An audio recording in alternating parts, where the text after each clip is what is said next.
Selamat siang Bapak Ibu Saudara Jemaat GIA Pegangsaan. Ya, puji nama Tuhan, kita berjumpa lagi dengan siraman rohani dari Gereja Isa Al-Masih Jemaat Pegangsaan Jakarta.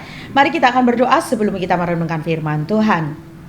Bapa di dalam surga, kami datang kepadamu bersama dengan jemaat-Mu yang terkasih. Kami datang mengucap syukur untuk pemeliharaan Tuhan di dalam hidup kami dan bersyukur untuk firman Tuhan yang akan kami renungkan. Berkati dan sertailah kami Bapa, sehingga kami semua boleh diberkati dengan firman-Mu. Di dalam nama Tuhan kami Yesus Kristus, dalam nama Bapa, Putra dan Roh Kudus kami berdoa. Amin. Bapak Ibu Saudara, hari ini kita akan merenungkan dari Yunus pasal 1 ayat 15. Singkat saja ya, 1 ayat saja. Yunus pasal 1 ayat 15. Kemudian mereka mengangkat Yunus lalu mencampakkannya ke dalam laut dan laut berhenti mengamuk. Ayat ini adalah bagian dari awal sekali kisah tentang Niniwe yang akan dihukum oleh Tuhan akibat kejahatan mereka. Mari kita perhatikan di sini. Tuhan itu bukan Tuhan yang kejam, ya. Ini sebagai orang-orang percaya, anak-anak Tuhan, pengikut Kristus, ya. Sekali lagi, Tuhan kita bukan Tuhan yang kejam. Bukan Tuhan yang tidak punya belas kasih. Tapi ingat, kejahatan apapun itu bentuknya, seberapapun ukurannya, kejahatan akan mendapatkan konsekuensinya dari Tuhan. Ya, hal yang jahat yang kita kerjakan.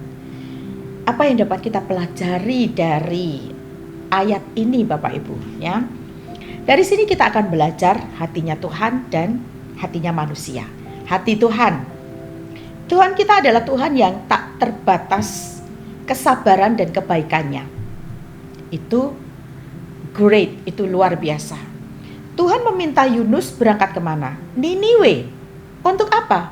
Niniwe ini kejahatannya udah kedengaran kepada Tuhan. Dan Tuhan akan memberikan hukuman kepada Niniwe. Tapi ini hatinya Tuhan. Udah, kalau bicara tentang hatinya Tuhan, itu udah nggak usah ditanyakan, dan itu di luar daripada akal kita.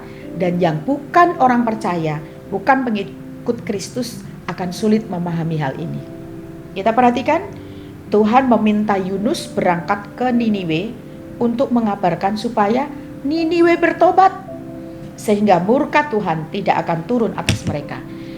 Niniwe itu kan kejahatannya sudah kedengaran sama Tuhan, dan Tuhan mau memberikan hukuman. Tapi Tuhan mengutus siapa? Yunus. Pergi ke Niniwe, bilang sama Niniwe, mungkin ngomongnya gitu ya, bertobat. Tapi hatinya manusia diwakili oleh Yunus. Ya, Yunus bilang begini dalam hatinya, ngapain ke Niniwe? Biar aja dimusnahkan Tuhan. Sebab apa? Sebab ia menyimpan rasa gak suka. Karena ada latar belakang sejarah gitu ya. Yunus tuh kayak seneng gitu loh. Niniwe mau dimusnahkan. Bukankah perilaku manusia diwakili oleh Yunus? Dendam, ya. Senang melihat orang susah, susah melihat orang senang, ya. Kalau sudah tidak suka dengan satu orang, ya, kalau perlu bikin arisan, ngumpulin orang-orang untuk juga ikut membenci, kalau bisa menghukumnya. Hati-hati Bapak Ibu, ya. Tuhan yang akan menghukum Niniwe karena kejahatannya, lalu kemudian meminta Yunus pergi ke Niniwe, namun Yunus malah berbelok arah ke Yafo menuju Tarsis. Apa yang Yunus terima? Tuhan marah kepada Yunus.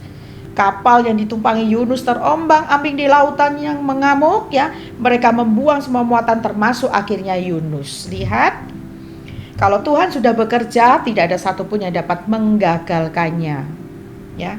Tapi apa yang dilakukan manusia ketika hati manusia dipenuhi dengan kebencian dan dendam, maka benci dan dendamnya bisa membuatnya melanggar perintah Tuhan, dan itu justru bisa mendatangkan hukuman kepadanya sendiri. Sebenarnya awalnya baik-baik saja. Yunus gak ngalamin yang namanya harus ada di kapal, harus kemudian masuk ke dalam ikan ya selama 3 hari sampai akhirnya ada pertobatan. Nah, itu kisah dalam Yunus, Bapak Ibu bisa baca di rumah. Tapi perhatikan, hatinya Tuhan dan hatinya manusia. Jadi apa yang Tuhan mau kita lakukan?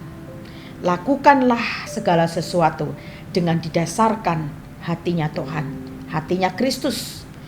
Jadi setiap hal yang kita kerjakan, setiap kata yang akan kita ucapkan, setiap tindakan yang akan kita lakukan, setiap keputusan yang akan kita putuskan, berdoalah, dasarkanlah pada pemikiran Kristus.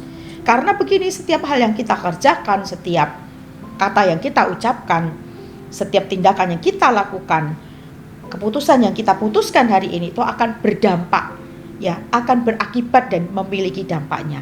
Ada resiko gitu loh ya, ada resiko, ada konsekuensinya. Mungkin bukan hari ini, tapi mungkin bisa besok atau mungkin bisa nanti.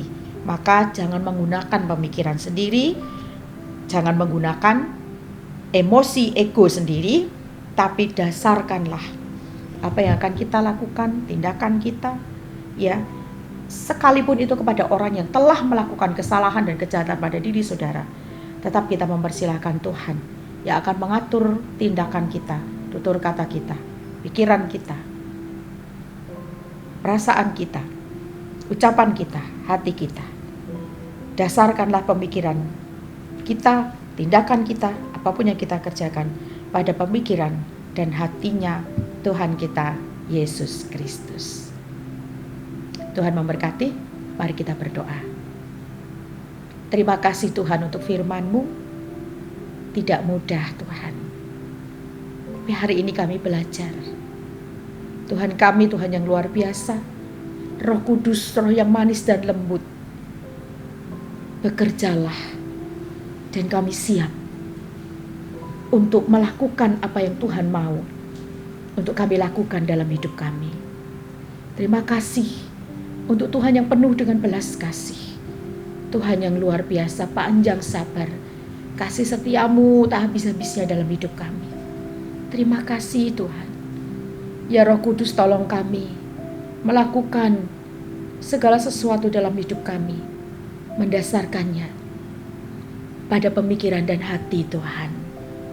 Kami mengucap syukur, kami berdoa di dalam nama Tuhan Yesus Kristus, dalam nama Bapa, Putra dan Roh Kudus. Haleluya. Amin.